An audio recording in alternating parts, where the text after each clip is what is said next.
এই সূরাটি আয়তনে ছোট হলেও মর্যাদার বিচারে কোরআনে কারীমের শ্রেষ্ঠতম সূরাসমূহের মধ্য থেকে অন্যতম।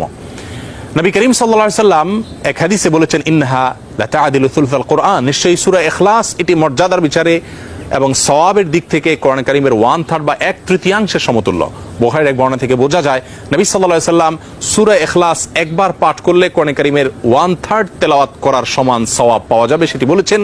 এর উপর ভিত্তি করে অনেক উলামা ইকরাম বলেছেন, 3 বার যদি কেউ কুল হুয়াল্লাহ সূরা বা সূরা ইখলাস পাঠ করে তাহলে আল্লাহ রাব্বুল আলামিন তাকে গোটা কোরআন একবার পড়ে শেষ করার সমান সওয়াব দান করবেন। অন্য আরেকটি হাদিসে বর্ণিত হয়েছে, এক ব্যক্তি সূরা ইখলাস পাঠ করেছেন, নবী সাল্লাল্লাহু আলাইহি ওয়াসাল্লাম সে শুনতে পেয়ে তিনি বলেছেন ওয়াজাবাত, অর্থাৎ তার জন্য ওয়াজিব হয়ে গেছে।